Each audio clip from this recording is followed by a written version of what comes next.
Hi, Blake with BlvdHome, and today we're going to talk about seasons in the life of appliances and how they affect them. So we're coming into spring, into summer in St. George, where this is being filmed at now. In St. George, we get hot and we get hot fast. People say, well, gosh, we go from winter to summer, and that's pretty much how it goes. You get a couple days in the 70s, you know, and then all of a sudden, wham, it's 90 to 100 degrees, and it was hot yesterday. It was like 90 something degrees, and we're in the middle of May. Freezers in garages are never, I don't care what anybody tells you, even if they they're garage ready and stuff, especially when it gets hot, never a good thing to have a freezer out in the garage. It works, I'm not saying it doesn't, but when you're getting to really hot areas like in the Southwest where we are, or really cold areas like up in the Northeast, both of those can definitely affect how well a freezer performs during those times of years. Freezers, if you think about it, in refrigeration, they remove heat. They take heat from the inside of the refrigerator or inside the freezer, and they move it to the outside via condenser coils, fans, and everything else. Well, put one in a garage, and then you're going to take and you're going to stack your, now the garage is like the new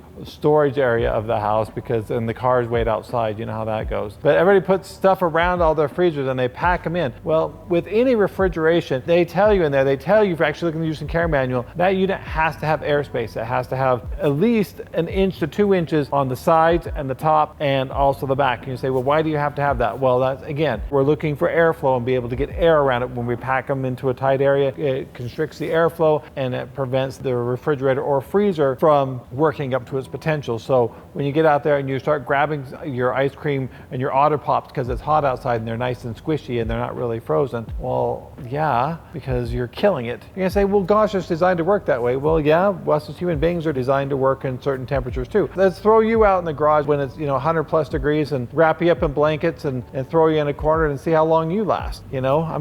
I mean, come on, let's be honest here. If you are going to keep them out in the garage when it's hot outside, if you possibly can, if you have a non-defrosting refrigerator, basically the coils were built into the case all the way around it, so that's where your heat loss was. Think of it this way, the condensers get hot for a reason. That's where the hot gas goes, and they have to have a fan going across to take the heat away. Well, if your garage is 100 plus degrees and you're trying to give off 100 plus degrees off the sides of it, well, 100 degrees and 100 degrees, they kind of equal each other. I'm not very good at math, but so when you're trying to get rid of that heat, you can't get rid of it. So if you can have some type of airflow, even if you put like a box fan or some type of air fan to move air across the appliance, if you can, kind of blow across the compressor area just to help keep it cool, just so it will last longer. And also, then we have these GFCI outlets in the garage, and I understand the reasons for them, so I'm just going to get into this because it's not a seasonal thing, but I have to get into this because it has to do with freezers. The GFCIs are designed to trip on frequency. They're not an arc breaker. They're not a direct short breaker. They work